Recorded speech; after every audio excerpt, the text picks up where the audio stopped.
Good Friday evening, afternoon, geniuses. Evening? It's not afternoon. I'm doing great. How about you? Thanks for joining us on this Friday. It means you survived another week, and we're going to wind down by yelling about current events. And there's just so much going on, but there's also a whole lot of shenanigans going on. So we're going to talk about the big boys: Zorkerborg, elongated musket. We're going to talk all about Facebook and Twitters. We're going to talk about crotch surveillance because I promised. That may not mean anything to you yet, but it will.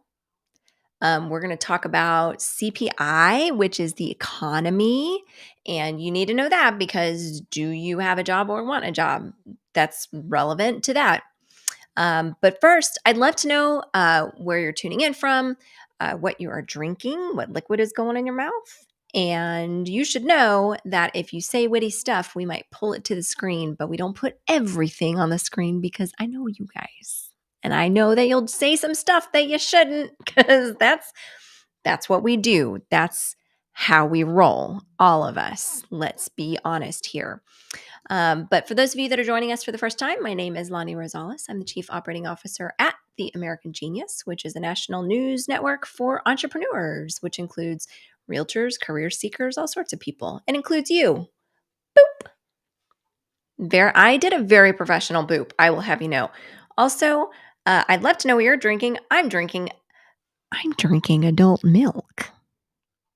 We got a Modelo. I know that it is said Modelo, but in this house, we've said Modelo jokingly for so long that I'm afraid that I say it in public now. And Mountain Dew, but it's made with real sugar, so it's okay. Look, once upon a time, somebody I cared about quitting smoking, and I said, if you quit smoking, I'll quit Mountain Dew. And I have not had a Mountain Dew since. And now I want one real bad. But this is it's a Bailey's salted caramel, which it's a girly drink. Who cares? Who cares? I grew up with my dad and brother, so masculinity was really important in our house, and like being tough was always like better than being like smart or funny or anything. And so I'm just now at an age where I'm like, I'll drink a girl drink. I don't have to drink beer. I can drink a girl drink. I don't have to drink Guinness, which BT dubs is so gross. I don't know how anyone drinks Guinness. It's like Ben and I have decided that it's like if you put a steak and some chocolate milk and like a Bud Light and a blender, you get a Guinness. Just people love it though. I don't understand. I don't get it. No appeal to me. The salted caramel better than regular Baileys? It's just different. They have like 10 different flavors of Baileys. Every single one is really good. So if you like those like creamy drinks, just drink it straight up. You just keep it cold. You don't even need ice or anything.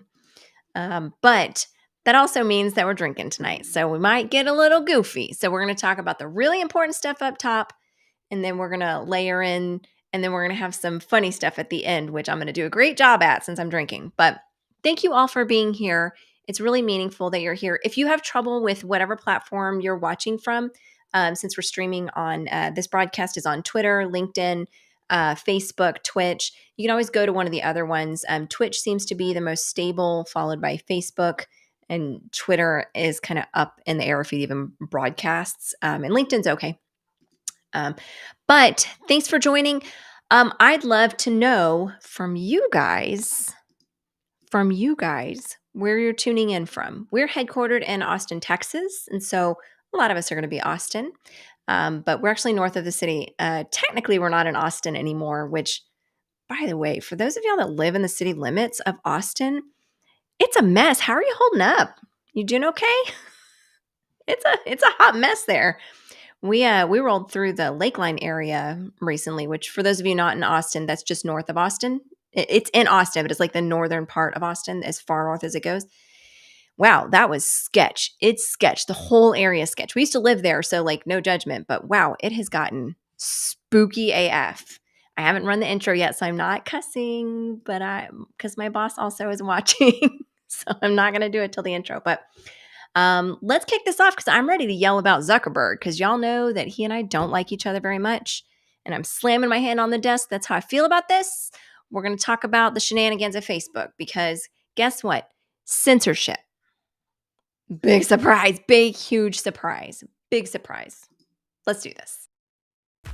Welcome to AG Live. I'm your host, Lonnie Rosales, Chief Operating Officer at the American Genius News Network, reaching entrepreneurs, startups, real estate pros, plus other job creators and job seekers alike, all with a nerdy tech flair.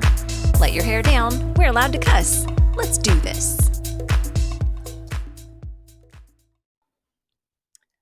This is very exciting. I want to tell y'all that we're recording audio with a different app so that we have an accurate transcript. But I want to let you know that Google didn't think it said let your hair down. It transcribed it as plant your hair down, whatever that means. So I guess we're going to plant our hair down.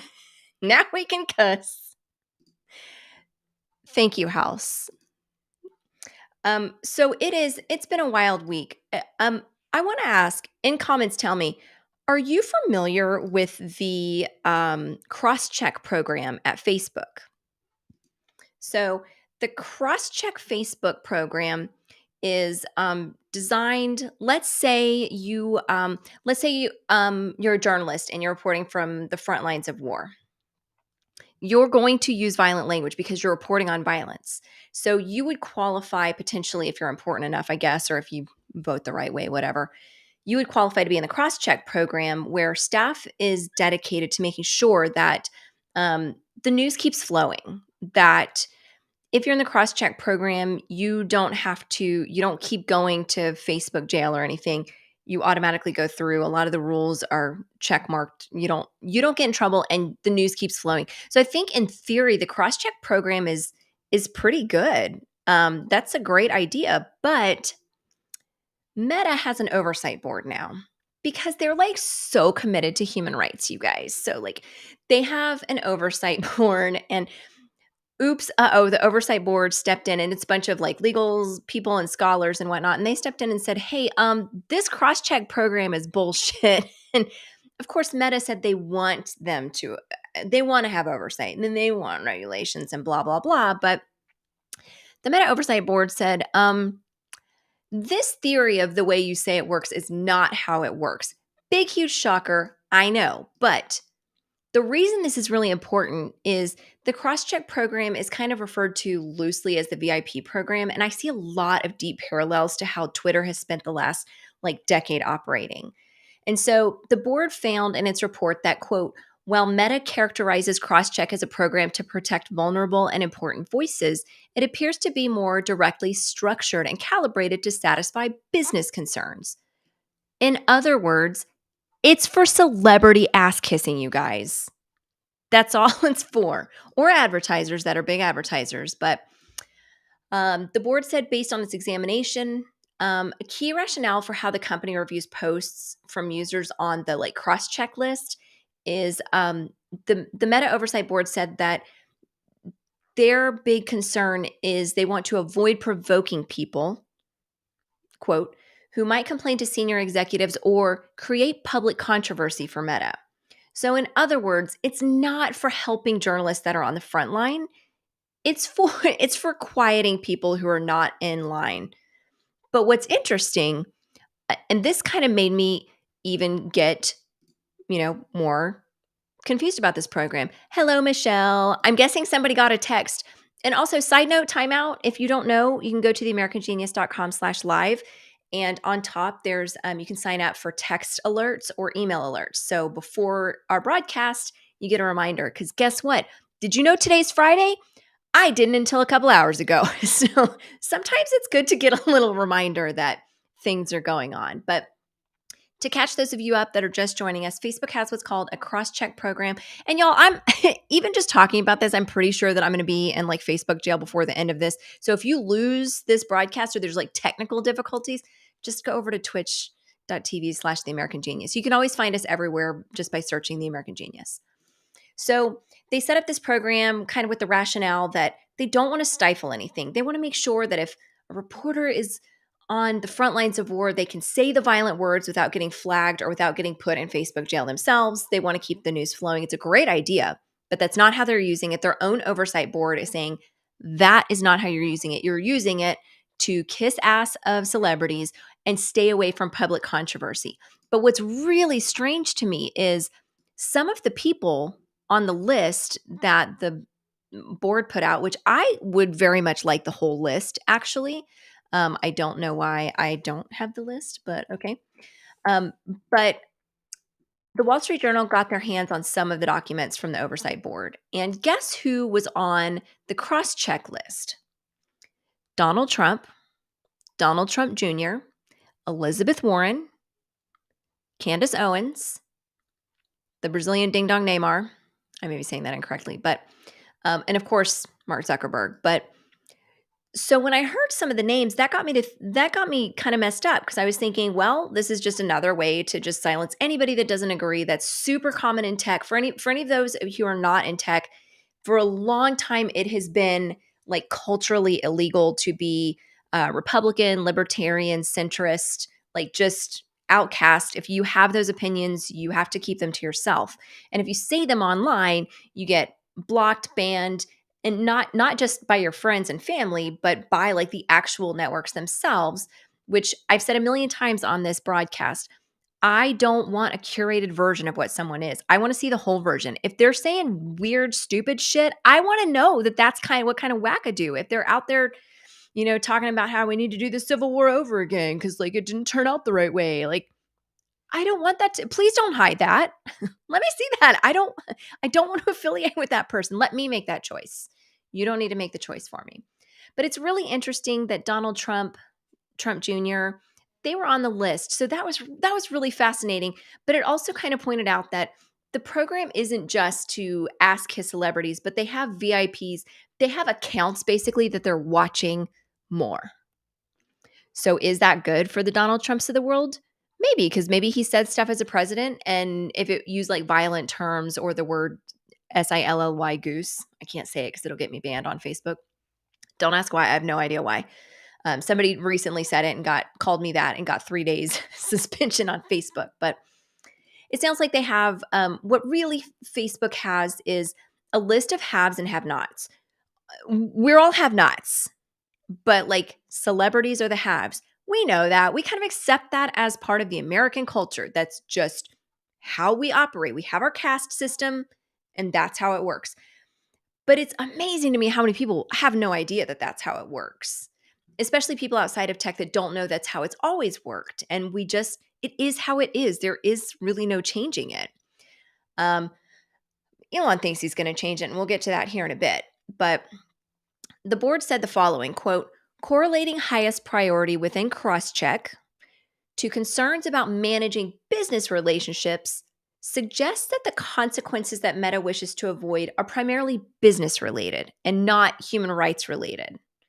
So in addition, the company appears to prioritize avoiding the perception of censorship over its other human rights responsibilities, the board said. Now remember, the oversight board is dedicated, it's people that are, in law, higher education, things like that. So human rights is kind of the core focus of it.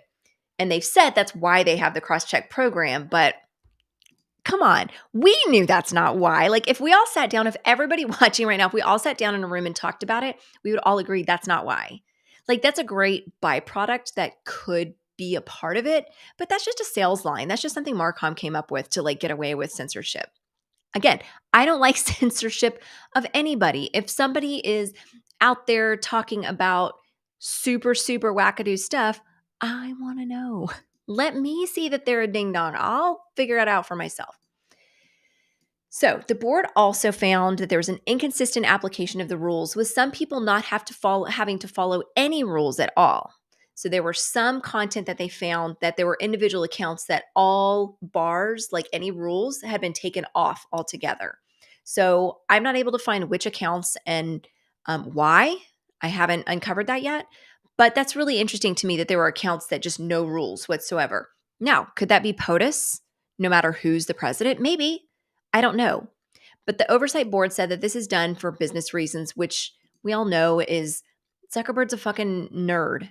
And he is going to be like, oh yeah, celebrity, cool, whatever. This is what has happened in tech for years. And it's just wild to me that the outside world, especially mainstream media, is kind of starting to see it. And the rest of us in tech are like, Yeah, these nerds got impressed by these, politicians that they like and just bent over backwards. And so it's an interesting program. If you want to dig deeper, just Google the cross check program. It's basically Zuck's VIPs. And um, do I believe that advertisers should have a direct line? Yeah, if I'm giving you $1 million a year and above, I should be able to talk to a human at Facebook. But their idea of who is a VIP is pretty interesting. I don't like it. So it does mean that they could do a better job of moderation. And what a lot of people don't know is that a lot of the content moderation at Facebook specifically is done in silos. So, for example, there is one team, and they're mostly subcontractors, I think, so they can kind of cut headcount without cutting headcount.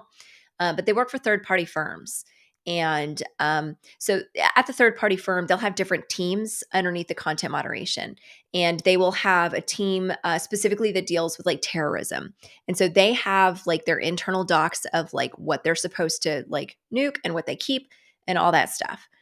And then there's another group that will do like, inappropriate kid stuff. And then like another group will do like gang stuff. And so they'll have a very, very ultra specific area, which is, I think that's a really good design. And Facebook has so many more employees than Twitter. But of course, Meta, which includes Instagram. But the problem with that is when you have all these different censorship teams separated and they're just like, I'm in my silo and this is all I'm looking at, then you have kind of a culture of like, no one really sees what anybody else is doing. And it's so big that this cross check program just nobody cared because, of course, there are VIPs. Of course, there are people that get favoritism. Of course, there are people that don't have to follow the rules. And you know what? If I was Zuckerberg's best friend from college, you damn sure I better be on the VIP program. Whatever the opposite of the VIP program is, that's what I'm on.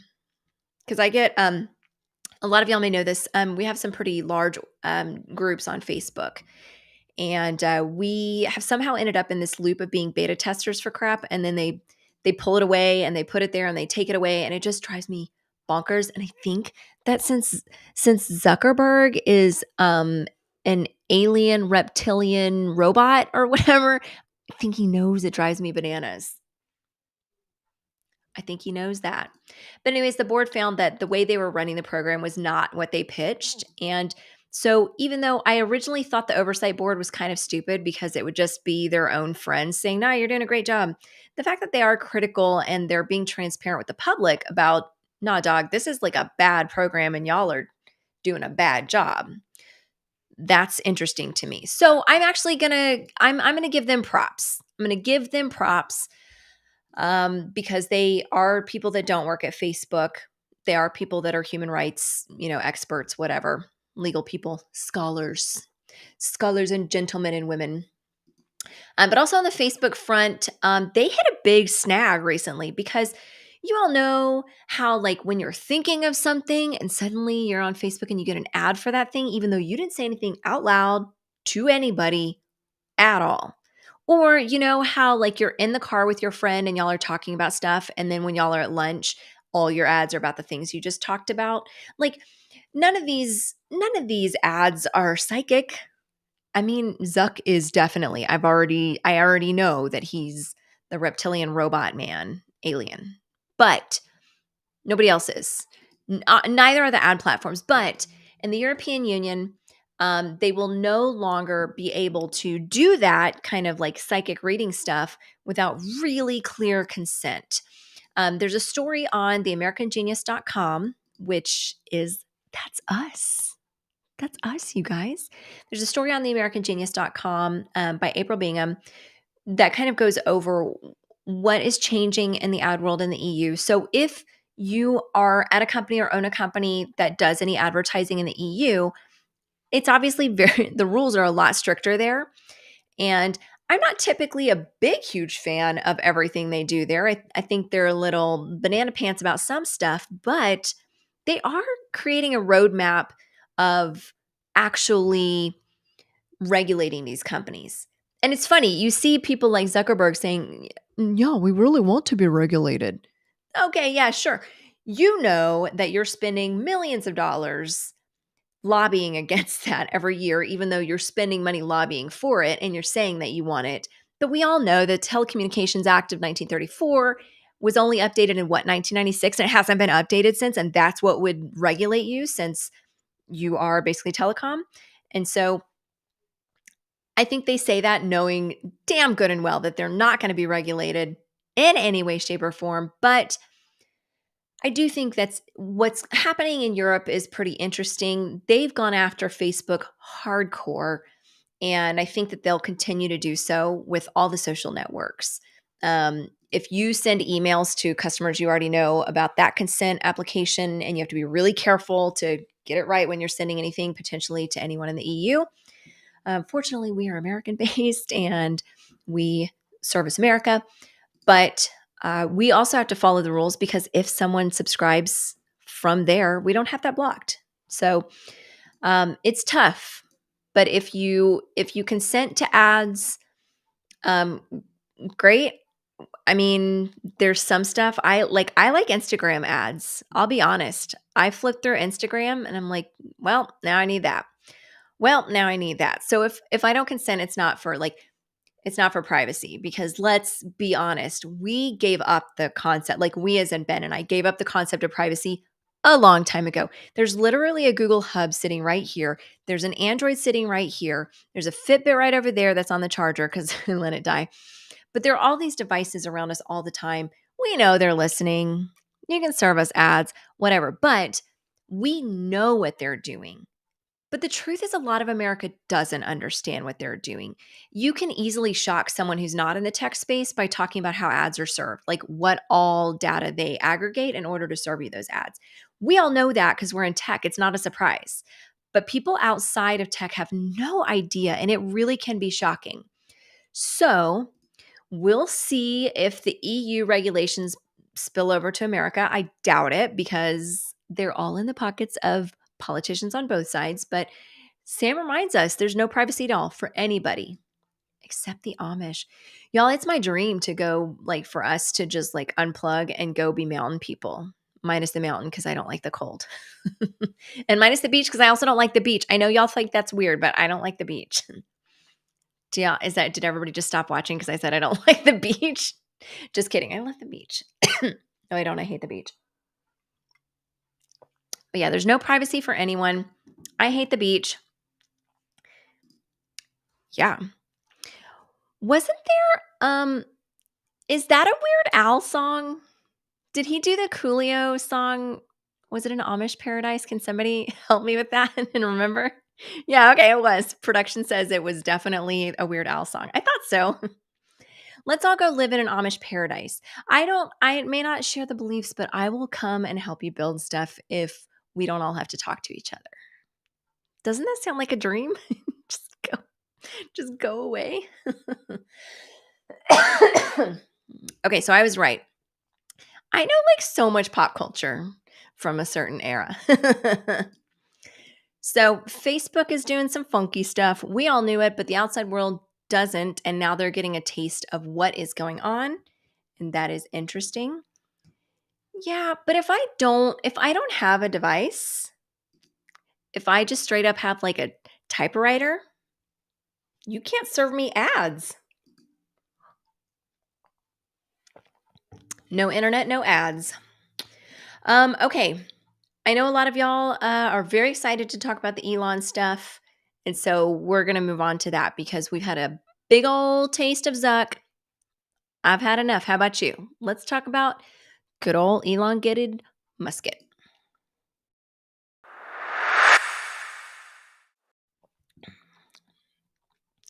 Also, some of y'all did not say what you're drinking. I'm drinking adult milk. It's milk for adults. Just kidding. It's Bailey's. Who am I kidding? Okay, let's talk about Twitter. Before I talk about that, I want to share that we were at the Big Ass Social Happy Hour on November 30th. Ooh, that sounds really good. Are you a famous basketball person? I feel like you could be a famous basketball person. So we were at Bash and we met somebody who was very interesting, but she was saying that she doesn't she doesn't always know what to say or do in these instances. And so I said, I usually like fall back on stuff like, how long have you lived here? Because nobody's from here except for me. Or once I get comfortable, I ask people like, do you believe in ghosts? And most people either have a ghost story or like, nah. And that ends that. And then you just move on. But she said, oh, what about this one? What's your favorite conspiracy theory? And so I said, yeah, let's try that. And so we like moved over, the two of us, to like ask like a group of people. Zip, zip, zip. Everybody had one. Nobody was like, I don't believe in conspiracies. Now, combine that conversation. I have a thread of thought here going, I promise. Combine, ooh, wait, hold on. I don't know what Andy's is. Oh, that's the like ice cream place, huh? Yeah, Andy's is pretty good. I don't remember what I got there, but it was pretty good. Yeah, define conspiracy. I think really anything can be a conspiracy where if it's not just like a mainstream held belief. So for example, one that we hold very dear in this house, for example, is that the food pyramid was not built to help America be healthy, but to support the corn and wheat industries, which were lobbying all the politicians, which were the federal government creating the stupid fucking pyramid. Nobody needs to eat a loaf of bread a day. That is stupid. So you can all thank Michelle Obama for fixing our brains. And that's why everybody's suddenly paying attention, is because we're not eating like shit all the time. So conspiracies like that. Martinelli's. Everybody loves a good Martinelli's, especially on New Year's if you're not drinking. Okay, so I love a good conspiracy theory. I do. But if you have ever watched Wag the Dog, no one needs to eat a loaf of bread, Sean. Raise your hand if you've seen Wag the Dog. It is a movie from Hollywood. So, Wag the Dog, if you don't know, that's your assignment, is this weekend, you have to watch that movie. If you've not seen it. If you have seen it, you know exactly what I'm talking about. Let's remember Wag the Dog. Let's remember that today, what is mainstream news talking about? They are rightfully talking about Elon Musk's blow up about his jet plans. If you don't know what I'm talking about, I'll outline it. Don't worry. But let's also remember that the Twitter dump number 6 just came out showing clear connections to the FBI. So, wow, that's really weird. No one's talking about that. Everybody's just talking about Elon overreacting to his travel plans. That's interesting. That's really weird. Is it a boomer movie? Sam, I'm going to kick you off of every broadcast into the definite future until you watch Wag the Dog. I don't know, what year did it come out in? And like, it was in the late 90s or something. But for those of you unaware, it shows how the government can manufacture. There's always somebody in the government who's like, hey, look over here. And just don't mind what's going on over here. Just look over here. That's, oh, okay. Sam's a boomer. Got it. You're a boomer. So listen, here's what happened. It is publicly available information what private and public planes are doing, travel plans and whatnot. So if I own a jet, it doesn't necessarily mean I'm on board, but my jet is making travel plans, and that is publicly available information. When those, it's not dossier. Somebody who's a pilot, how's you been a pilot? Tell me what the word is. Like when you put in your, manifest. Thank you, manifest. When you put in your manifest, that is part of the publicly available information. You have to dig. It's not just like you Google, where's Elon going right now? But you can Google that because there is an account dedicated to that. And I told you this on Tuesday. I was pretty annoyed that Elon was making a big deal about it because there are hundreds of accounts for climate activism that are tracking like every famous person on the planet. The difference is not every single famous person on the planet is the object of like a lot of hate and ire and could be physically in danger. Like if you put forward like our travel plans, you'll have like 3 fucking weirdos that could theoretically hurt us, but not thousands, not like uncountless numbers, right? So, okay. So House is saying the live transponder data is publicly available. It's called the ADSB. So we have a couple things going on here. Elon Musk's travel information has long been tracked. He put up a poll that said, how long should I ban this account for? And it was kind of cheeky, but like he's saying that like his family's in danger. I on Tuesday I was upset about this because it felt like another uneven application of rules where he banned the account that was publicizing his travel plans, but didn't ban all the accounts for all of the travel plans. So again, this is part of I'm going to have hope in Elon, but I'm really mad right now because part of the promise that I felt of somebody who's against censorship, part of the promise I felt was that he would have an even application of the rules. What are the rules? We don't necessarily always have to know as the public, but everybody internally needs to know what they are, and they need to be applied evenly. It can't just be kind of like we talked about with Facebook where they have, programs of the cross-check program. It needs to be something that is applied to everyone. So I would have been really impressed if Elon said, look, this is doxing, which he did, and nobody that's being doxed should have to go through this, and ban all the accounts that are doing that are publicizing this information. But he didn't. He banned the one. And that's what everybody's talking about today. If you watch the news, we flicked through all day. That is what everybody's talking about, is the jet thing and the journalist thing. We'll get to that in a second if you're not familiar with it. But it almost feels on purpose. It almost feels too loud because the sixth dump also came out showing clear connections, not even like subjective connections, but clear connections to the FBI, the intelligence agencies, between Twitter and the intelligence agencies. And no one's talking about that because they're talking about the celebrity Elon Musk. I'm mad about that. So I'm mad about him unevenly applying the rules and leaving a way for them to wag the dog. So I want to be honest and say I'm really disappointed in that. Have I lost all hope? I don't know. I lost hope in Zuck a long time ago. I do not think it's redeemable. I do not think there will ever be any sort of like public square behavior on Facebook ever. Like they have weird rules for this group and that group and that group and not you. And it's fucked. Like it's broken. I don't have faith in it. Could Twitter be fixed? Yeah. And that's kind of what his promise was that he would come in and fix it. I wouldn't even classify myself as a Twitter user. I barely care. I've had shit automated for like years. So that's the first thing is I'm mad because I told you I was going to yell about the news, and also I'm drinking adult milk. Hold on. I'm mad that everybody in mainstream media today is focused on the jet thing, and the fact that the volume is so loud really has us thinking, why is that so loud? Why is that so much louder than everything else? It has been the headline on like every news org on both sides all day. That's weird. We just came out with a we just read through the sixth Twitter dump that is like unequivocally shows how the intelligence agencies were connected to Twitter.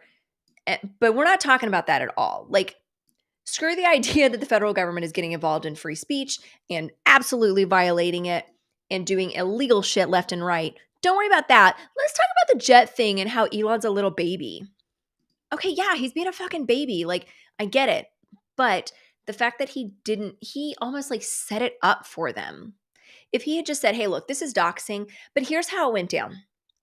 So there was a Twitter Spaces, not last night, but the night before. And Twitter Spaces, for those of you unfamiliar, is it's a live like audio event. So it's not video. So it's not like, imagine Zoom, but it's all audio. Like nobody has video. And it's pretty popular in like the crypto spaces and some like kind of tech circles, mostly crypto for now. So he's on a Twitter space, and as he's been doing, he's answering live questions and answers instead of like a curated, like he doesn't even have an internals comm team. So he doesn't have anybody to like curate questions for him and be like, this is those hand selected questions that are unoffensive. He's just taking them live. And there were several journalists on that Twitter Spaces call that called him out on stuff. Some of it was good questioning. Some of it was out of line. Some of it was just straight up rude. But what happened was he left the Twitter Spaces and he ended up banning not just the person publicizing his jet travel plans, but also several journalists from like actual news organizations, which you and I both know a lot of idiots work at national news organizations. Doesn't mean you're smarter than everybody. Doesn't mean you're better than everybody. But he didn't use an even application of the rules, which is what we've been calling for all along. Don't just make rules and kind of apply them here and there. That's what the problem was in the first place. Please stop doing that. So it's not just that he banned those journalists that were involved in questioning him on that Twitter Spaces, which, by the way, mainstream media doesn't know what a Twitter Space is, and they don't understand how they work, and they don't understand that that's the list of journalists were from that Twitter Space. He didn't just like randomly be like, you don't like me, you don't like me. It was like, okay, you acted like an asshole and you acted like an asshole, and we're not going to tolerate that. Which, you know, by the way, as someone who runs large groups on Facebook, I know that people can outright act bananas. Do I get rid of them? Yeah, whatever. I don't care. But there's always a reason. I don't just say, oh, you don't like me. So there are some other journalists that have reported on the jet thing. They have also been banned. The problem that I'm having with the banning is the jet and the banning thing are taking up all the bandwidth when we should be focused on the sixth dump of Twitter information that shows the connection. The other problem is what is not being reported because they don't understand Twitter Spaces is that right after that Twitter Space, apparently, and I can't get them to work either, so I do think this is true, Twitter Spaces were gone. Twitter Spaces were cut. No more. So there's been no announcement as to whether they'll come back, but these little tiny moves are adding up to being blown out of proportion. If my family was being doxxed, yeah, I would get rid of you on my platform. You're damn straight. If my family was in danger. And if you were broadcasting things that were not true about me, yeah, I would get rid of you. But you also have to get rid of all the other bad actors. And you can't just get rid of Twitter Spaces. There are also several bugs going on with Twitter right now. Like apparently you have to expand an entire tweet in order to like or retweet, which is probably causing a little bit of damage to like the numbers. So I don't know. Yeah, House is saying there's a Twitter Space tonight. That's interesting. I was not able to get that to work at all, and a lot of people were saying that it was blocked. So that's interesting. Yeah, we'll have to go. So maybe Twitter Spaces is back. And could that be misreporting? Yeah, you're absolutely right.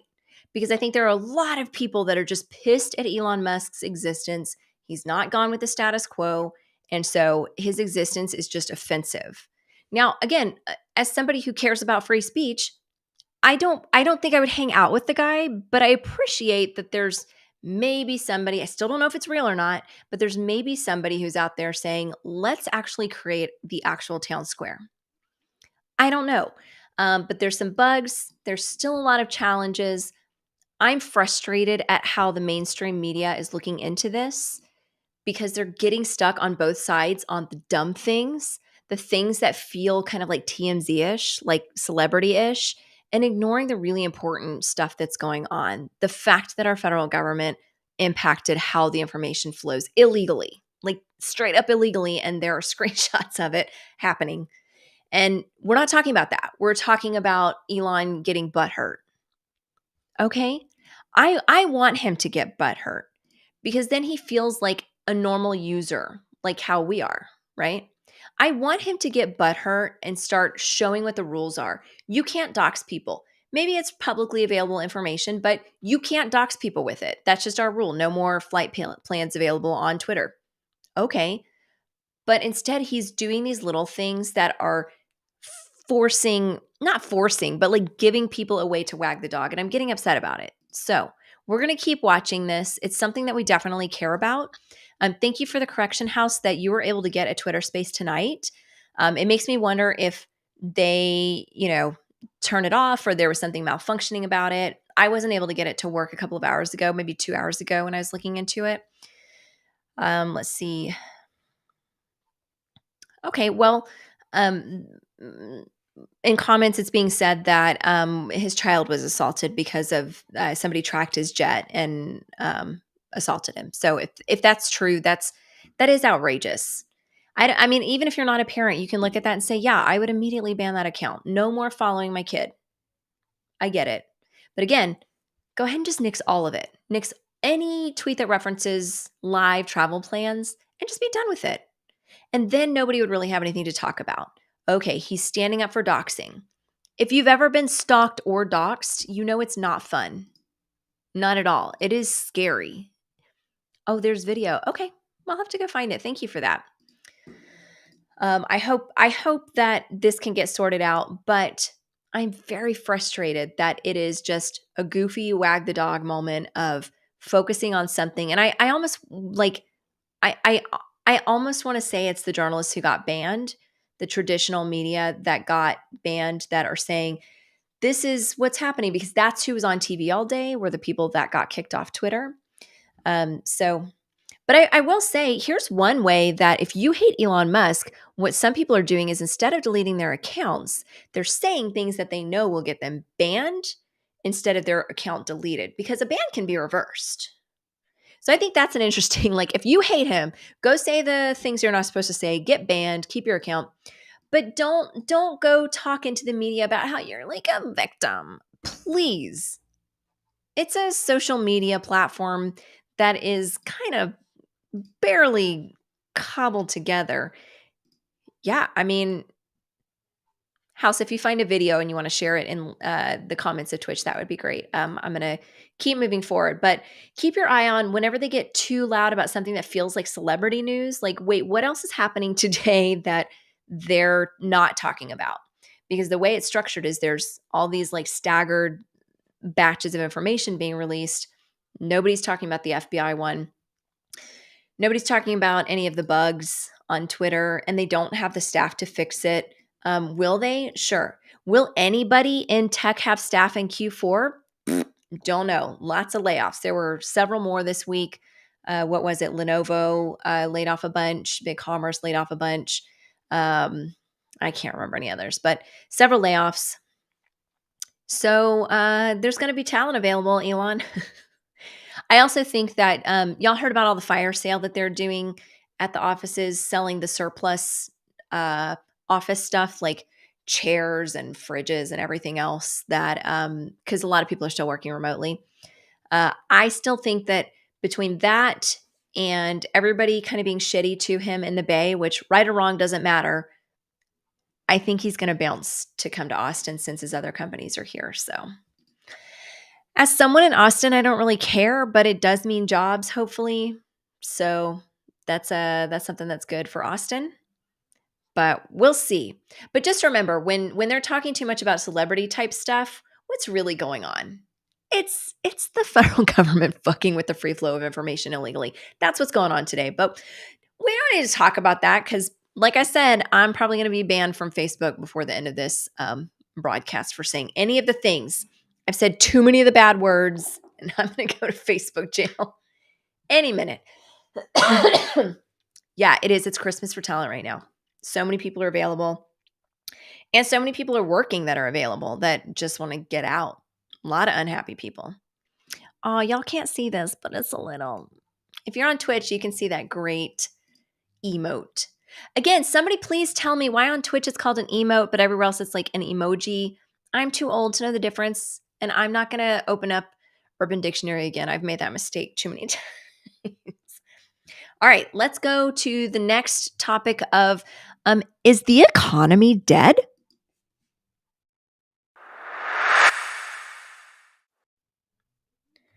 Dear economy, please get it together because I'm not enjoying it, not having a good time, not liking it all.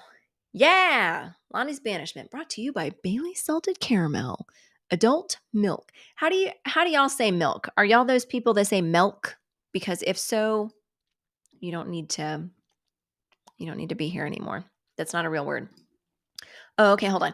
Emoji are tied to actual like SC button combinations or something. Okay.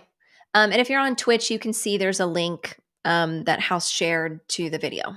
I'm not going to put it on the screen because you can't click it on the screen. But if you're on Twitch, you can see it, which I think there's a couple of y'all on Twitch. Okay, what's next is the economy, stupid. And in this scenario, I'm stupid, not you. You're a genius. By the way, did y'all know that we years ago started calling it the American genius because we are celebrating the genius of people like you? We're not actually the genius. We're just celebrating other people that are geniuses. In case you thought we were smart or something, because I mean, we are. I'm like so smart. I can tell you what CPI means. Do you want to know what CPI means? It is the Consumer Price Index, and it's a weighted average of the prices of consumer goods and services purchased by households like yours, and it excludes investment items like real estate stocks, bonds, life insurance, sales tax, but it does include rent prices. So the CPI came out this week, and remember that's a backwards looking indicator. It's not a forward looking indicator. So like the PPI, the producer price index, is like the wholesale price index. That's more forward looking than the CPI. But the good news is, if there is such a good news, is that the economy, which if you think of it as kind of like a human body that has been just riddled with bullets, the bleeding's not as bad anymore. Like we got some like packets on it, and we've like got some fingers and holes and stuff, and like we got the powder and it's solidifying. Like it's not at 11.3%, like a 40-year high, which then it was like 8.5%. But this week, it actually came out better than expected. Does not mean, don't get your hopes up, because in combination with all the layoffs, look, what has been happening, and I think y'all have all figured out I'm not a huge fan of the federal government, but what the federal government has been doing is saying, we're not in a recession. Look at the jobs numbers. Okay. That doesn't even take into account the labor participation rate, which has hovered at like 62.1% or somewhere around there for like months, which means for like the last year, if you know 10 people in America, 10, that means 4 of them are not looking for a job, are not employed, are not interested in looking for a job. They have given up for whatever reason. Is it a legitimate reason? In a lot of cases, yeah. Early retirement has been something that's become really common, of just saying, okay, I'm done. I'm out. I'm not doing this anymore. That's been a big contributing factor. But if the government keeps saying, it's fine, you're the only one going through this tough time. It's a you thing. It's not us. We're doing great. We're fine. We don't know what your problem is. Look at the jobs number. It's not a fucking recession. Yes, it is. And now with layoffs, the jobs numbers, especially in tech, which they seem to have been like touting as like this golden, beautiful utopia, they can't use that information come January. So I think that we'll finally get some admissions. We'll start some softening on the word recession. So that'll be entered into the lexicon. And then people will finally be like, I know we're in a recession. We've been in a recession. And they'll feel less isolated and less alone, because they keep being told by the federal government that it's not the economy, it's you. If you're struggling, you're a dumbass. Like look at all the jobs. Okay. You tell that to the thousands of people that have gotten laid off just this week. Just thousands, just in one sector. You tell them everything's fine. It's not that bad. Anytime you have somebody from the federal government telling you it's not that bad, that's when you need to be like, oh shit, this is bad. That's when you know it's bad. It's like, it doesn't even matter what party. Like if somebody from the federal government is telling you it's fine, you need to be like, oh no, maybe it's not just a me thing. Maybe it isn't everybody thing. So, but the good news is, again, if we're like a bullet riddled body laying on the ground, writhing, we're not squirting blood everywhere anymore. We're just kind of just like oozing blood. We're just oozing blood. I'm pretty sure I'm going to get in trouble for using this analogy of a dying body, but it's just a flesh wound. So, the CPI, so back in October, we saw the CPI peak at 7.7%. That's like comparing year to year, October to October. November was 7.1%, and that was a little bit better than what was forecast. So is that good news? I don't know. I mean, does it mean we're going to die slower? Like, I don't know. But I also want to look at it from an optimist point of view, which is not my nature. You know that. But I want to look at the overall picture. Yes, there are layoffs in kind of our neck of the woods and our corner of the woods and in tech, but there's also a lot of hiring going on, like in housing. New home builders cannot find people to fill these openings. They just can't.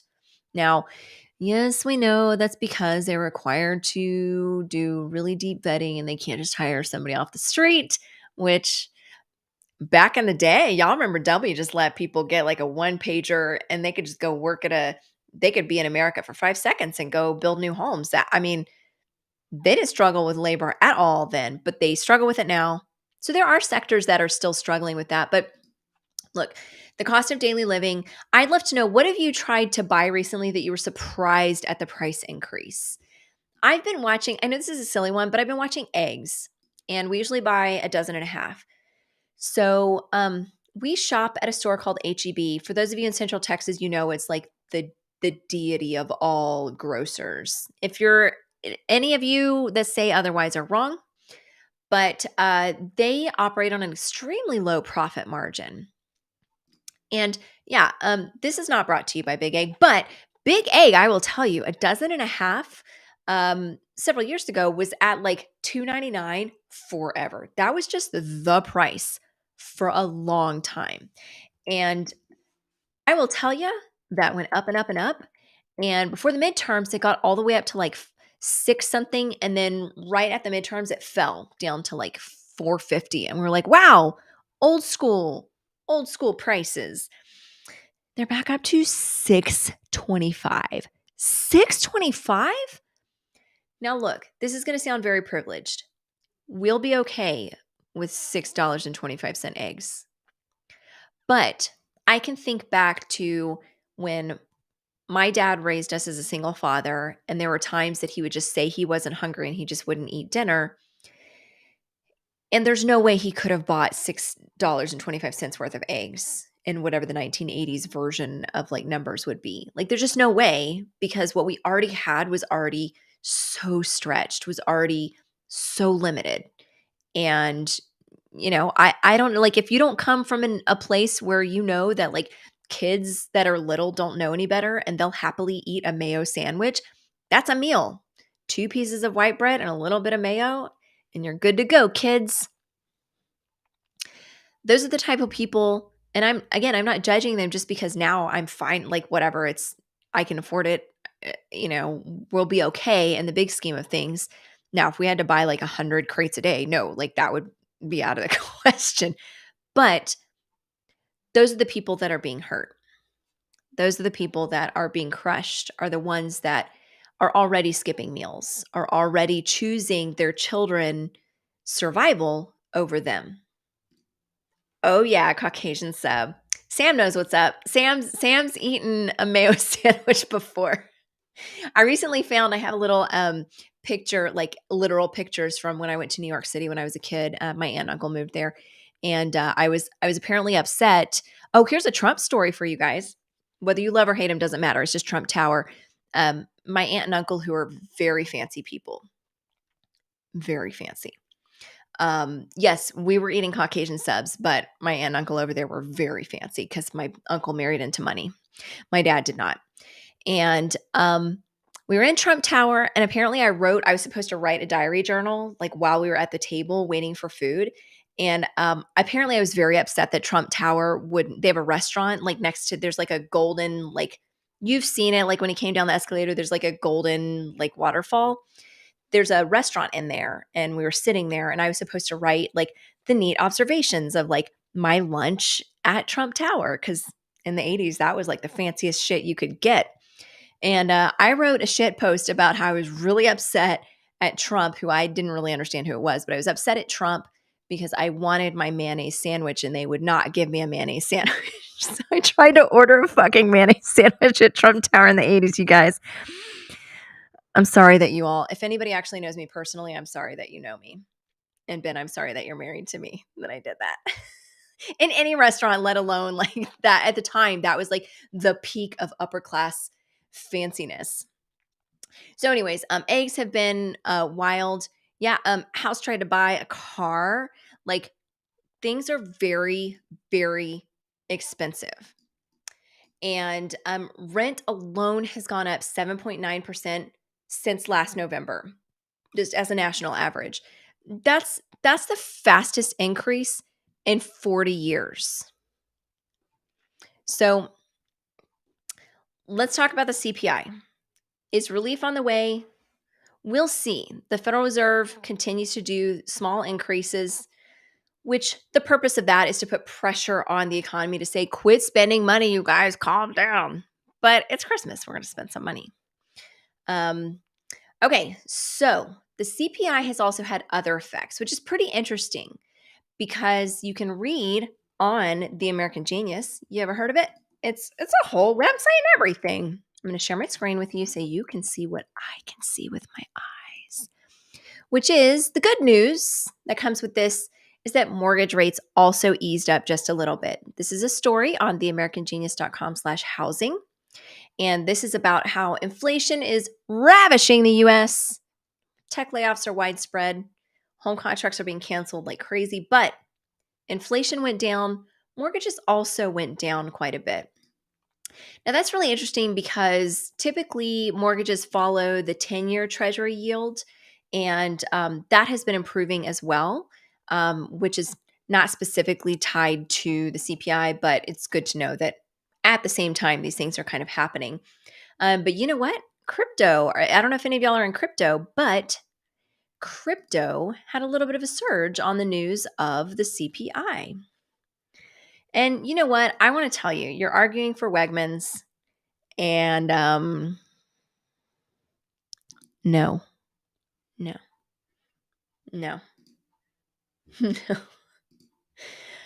But look, I'm going to tell y'all, don't try to order a Caucasian sub. Yeah, the crypto cops are coming. I think, look, if you have money in some like weird squirrely corners, it's probably time to sell. I think a lot of this is designed to make sure there's some mainstream winners like Ethereum and Bitcoin. They're still pretty safe bets, but none of them are going to make you $1,000 in a week like back in the day. Oh my gosh, we made some fun money back then. Okay, we're gonna do a circle back here. And it won't let me click the link, but I'm going to click on it here. There's several people asking for the video. So I'm going to share with you really quickly. My boss wants to make sure that you see the actual video instead of just some like pawned off version. So I'm going to share my screen and I'm going to do the countdown. Okay. Let's turn volume on. Let's make sure you can hear this. Okay, this is what Elon Musk posted saying that this is who attacked his family. So. I'm not. Yeah, What's for your sure. name? Gotcha. What's your name?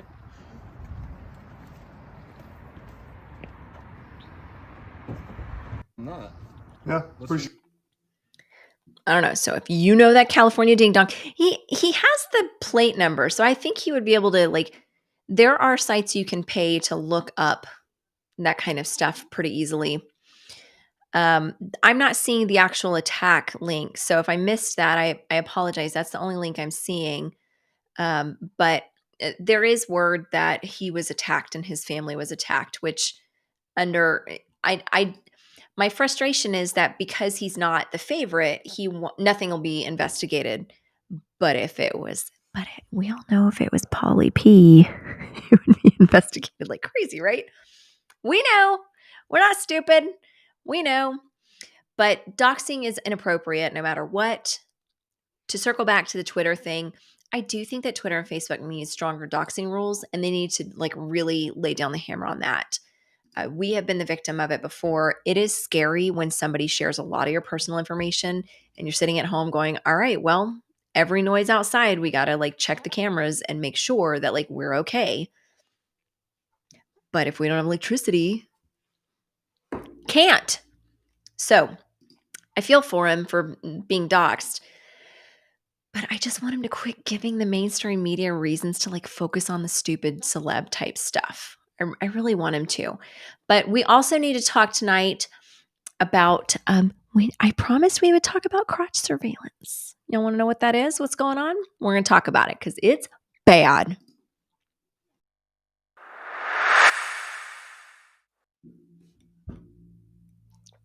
Okay. Yeah. I'm definitely going to get zucked. Zuck you, Zuck. Just kidding. I love you. You're the best. You're the coolest cool in the whole cool. Okay, so a lot of you asked me in advance, what is crotch surveillance? And I wouldn't tell you because I wanted you to watch tonight. I'm excited you're here to hear it. So there is, we all know that we live under CCTV, even like at work. A lot of work organizations have cameras up internally everywhere. We're just kind of used to that. Um, oh, Twitch won't allow that word. It's CROTCH. Man, what's another word I can use? Because since Twitch is this is the first time we've had Twitch say no to something that we're saying. Um, midsection, nether regions. Nether regions is what we'll go with. Okay. Do what? I think that they'll still ban us for CRATCH. That's just an accent thing. So, okay. So, there is a school called Northeastern University. I looked it up. It is real. And what happened? Imagine going to college and you're studying interdisciplinary science and engineering complex, ICEC, ISEC. That's how letters work. Imagine that you're a student at the Cybersecurity and Privacy Institute, and you go into class one day at Northeastern University, and there are these weird little things under the desk. And of course, you're going to rip them off and be like, what the fuck is this? Like, you're studying cybersec. Of course, you're going to rip it off the desk and be like, what is that? Yeah, hoo-ha works. Hoo-ha. So they all figured out pretty quickly that there were heat sensors under every desk in all the classrooms in the university. And of course, it was the cybersec students that were like, hold up, you can't heat seek my hoo-ha. You can't do that.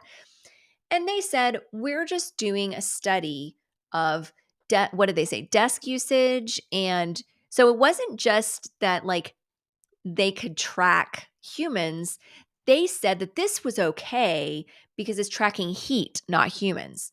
So theoretically, I guess a cat could sit down in the chair and be like tracked or whatever. So it's not a violation of your privacy because it's heat. It's not, we're not filming you or anything. So these are graduate students. They spotted the hardware. And I think the reason they had a problem with it was because it showed up overnight and they didn't say anything. There was no warning like, hey, we're going to do some like traffic tracking or whatever. But they got pissed. They felt like they were being surveilled, which I would too. And also as a parent, please do not do like heat seeking sensors on my child's like midsection. I don't care if they're 19. Like, please don't do that. That's fucking creepy. So they spotted it. They revolted. And they had all these meetings with the higher ups, and their concerns weren't really addressed. The university had not sought ethics approval for the study. Everybody got pissed off. And then the sensors just like showed up. So administrators, they tried to make a case that they didn't need ethics approval because they were tracking heat. So I'm going to show you how the students responded. The cybersec team or the ISEC team decided to do an art piece with all the sensors. And this is what they showed up with. This is art, you guys. No, exclamation mark. They ripped all the sensors off all the tables and wrote no on the floor. And they said that they're going to be adding more. They said, what are there? Kangaroos and rats walking around the 6th floor of ICSC? ICEC. That's hard for me. I love that they made a little art installation out of it. Yeah. Ooh, no zone. Yep, that's the one. I knew there would be something good. I also didn't like, there was no transparency apparently around what would trigger heat, like what temperatures, and if they were gauging heat rising or decrease or like what all data was being collected. That would really be bothersome to me as well if like I walked in. And so I've really been thinking a lot about this because why is it so upsetting when we live in a world where like everything is absolutely watching us? We know that like CCTV, even at work, but I think that if you walked into work and there was a CCTV camera right here, or if a lot of the bossware, which is like spyware for remote workers, if they had the cam on all the time, or if they had control over when they could turn it on or not, I think that feels really directed. CCTV is kind of like everybody, right? Like we're all being watched, we're all in it together, whatever, it's fine. But I think that when you look at it from the perspective of I'm being surveilled, not we're being surveilled, that seems to be culturally where we're not okay. We're okay with being like collectively in a public space being under surveillance, but we're not okay. Ew, some of y'all are saying some words. You're nasty. You nasty. We're not okay with being individually surveilled. And we're also not okay with surveillance apparatuses showing up in our spaces without being told in advance. I mean, imagine if you walked into work and there's some weird thing under your desk, like pointed at your junk. Like, if Ben like put something in here, I'd be like, what the fuck is that? Like, why? Why is this pointed at my junk? But I think the revolt is from the individuality. Like, okay, I feel like Ben is egging some of y'all on in comments. And I just want to say, yeah, I'm going to talk to you later. But he's my boss, so I can't do anything. But, anyways, this is kind of a cautionary tale. People don't like being watched. They don't like their groin being pointed at by any surveillance mechanism whatsoever, especially if they're not getting paid for it. Like, you pay me to put a heat sensor? Maybe. Like, well, let's talk. If that were a thing that you could pay to have a heat sensor and you could pay for those stats, maybe. I don't know. But if you're just like, if I'm a college student or I'm a worker and you're just monitoring the heat, that's not a way around ethics. That's absolutely not. That is still human. Ben! For those of you that are on Facebook, you're not seeing what my boss and husband is saying in the Twitch comments. Twitch can see everything that happens in Facebook. Facebook can't see what happens in Twitch. Oh my God. Why is this happening? Anyway, so let's think about it culturally. The point is, don't monitor people's junk. But secondly, we are still not okay with being individually monitored. We're not okay with employers having access to our cameras remotely and just being able to turn it on all the time. We're not okay with individual surveillance. Collectively, if I enter a public space, I know I'm on camera. I've accepted that. We've all accepted that. We're fine with it. But if it's one-on-one, it feels targeted and it feels like it can be used against us personally. Somehow, culturally, if it's collective, we're okay with it. But yeah, I think the college one was pretty wild. Pretty wild. Okay, we're going to talk about another.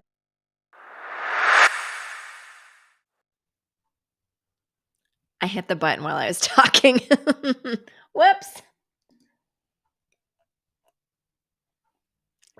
Okay, look, I finished my adult milk, so this one's going to be fun. I wanted to talk to y'all about a trend we're seeing, and that trend is misbehavior online. And how are they misbehaving? How are the people being so bad? What are they doing to hurt you? So we had an incident, and we have a group called the Remote Digital Jobs Group, and it's anybody that's looking for Marcom or tech jobs, and they don't want to go to an office. And no judgment if you don't want to go to an office. We have several home offices here. I'm not going to go work in a corporate office because then I have to like wear pants and stuff, which I am dressed really well right now. I'm tricking you, but normally it would be pants with like pajama pants. That's my favorite is pajama pants. Plus it's always cold here. Ben likes it so cold. I have to wear pants. Point is, we had something happen at RDJ. And a lot of people have been asking me questions about it. So I thought I would kind of do a little segment called What a Hell? What a Hell? What a hell happened? Because sometimes what happens is in these groups, we'll like get rid of posts. And so anybody that wasn't there for that has no idea what happened. They just know the aftermath that like somebody got kicked out. So somebody came into the group and posted, "Hey, I'm a recruiter. I have so many tech jobs open. Like, message me your resume." First of all, don't do that. Don't ever send your resume to somebody if they just say they have jobs. Like, what's the specific availability? What is the specific role? So we deleted it, of course, because we're not vetting them. We're just saying okay, post a job or don't, really. But if you're job hunting and you're in all these groups, you'll see a lot of this misbehavior because it's not, no one ever like is actually, especially especially, they're definitely a bad actor in this space. I mean, it's a necessary evil. We all have to kind of deal with it if you're job hunting, but you could just skip it because, like, it's just kind of a waste of time. Also, for those of you that don't know, they're still banned from posting in our communities. Happy to tell you about that another time. So in RDJ, so this is what happens. A person will come in and say, I have jobs. Like, here are the jobs. And it's always a cute white girl. And it is, and I'm not trying to be racist. This is what it always is. It's always a cute white girl who's maybe like 23, 24. And it's like, okay, you're new here. I get it. Just whatever. So I message her privately and say, feel free to post a specific job with a link to that job and information about it. We want to be very careful that no one's just collecting resumes. So I know I did that racist.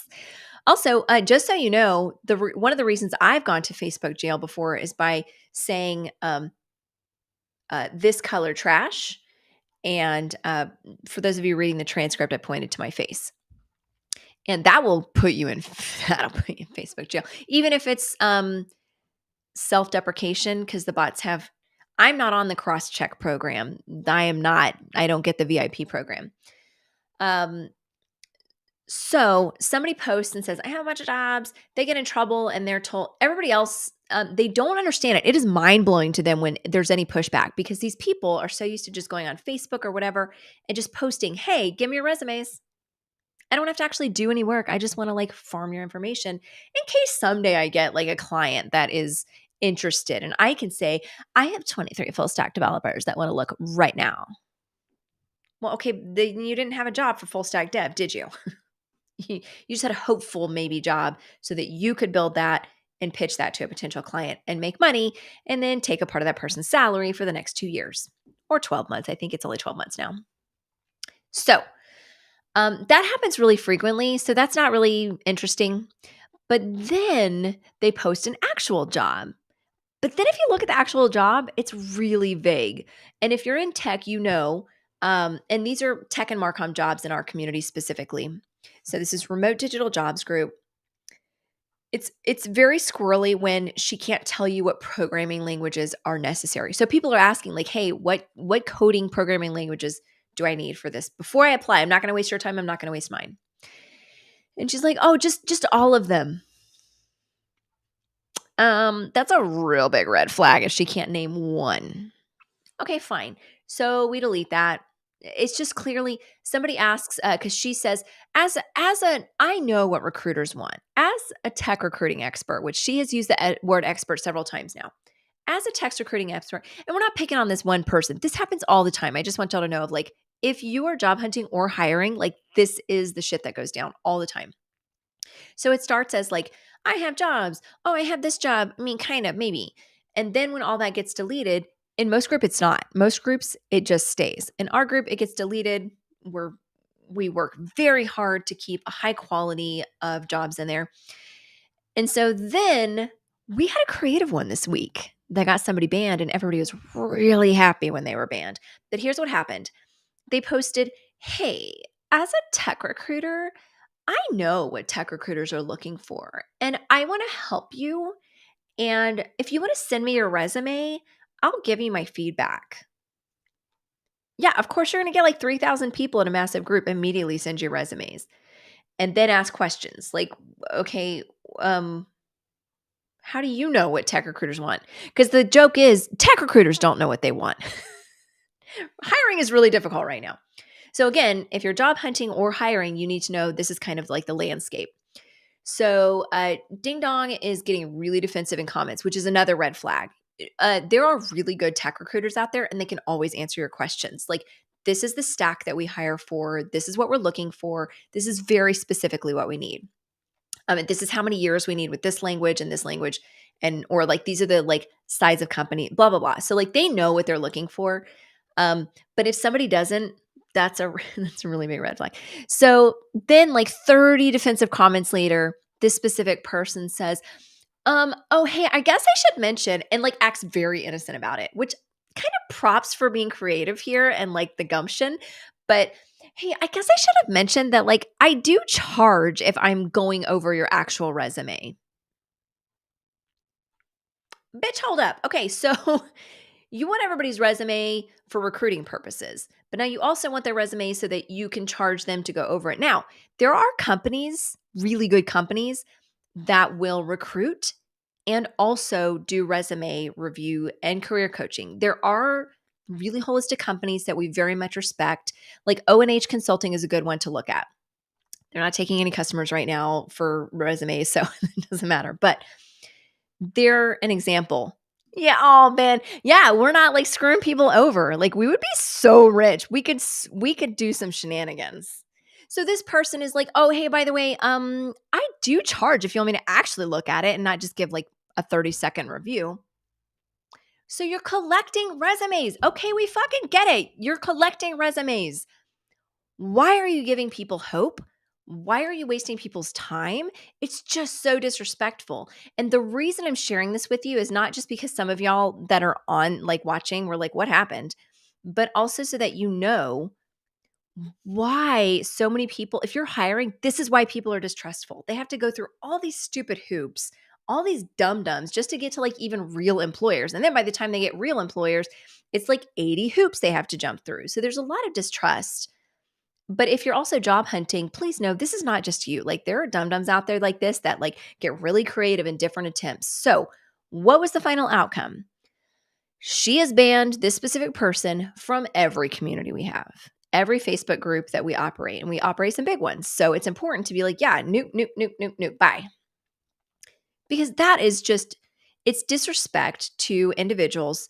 It's especially one of the things that we really don't tolerate here at the American Genius is abusing people that are vulnerable. And who is more vulnerable than somebody who is unemployed and struggling to just move forward? Do not waste that person's time. Every single second is precious. And we also work really hard to protect the entrepreneurial community. And when people act like that, this wide distrust is born and just blossoms because there are more of those people. Yeah, we should bill her. Yeah, never give your resume without knowing what terms of service. That's a good policy. And a lot of the job search communities, what is their terms of service? We gonna sell your information. You're gonna start getting weird texts and emails from all over the place because that's really they're not actually there to find you a job. They're there to sell your information. That's not even a conspiracy. That's just look at the terms of service. That's just reality. But that's the what a hell section of the week. And yes, we did. I'm not going to say some of the other things that some of you said in comments, but we did get rid of her. Fact. Yeah, just look at the terms of service and you'll see. But what did we talk about this week? We talked about the cross-check program at Facebook. Please look into that. I think that is something really important for all of us to know going forward. Don't just let that be something we talk about today. That's something that shows that it was one time called favoritism, and now that's just how tech works. There is a caste system in tech, and if you're not a celeb or a rich person, you don't matter. Who cares what you have to say?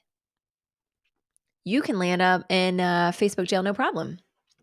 There's no recourse for you. Do you think you can talk to a person at Facebook? No.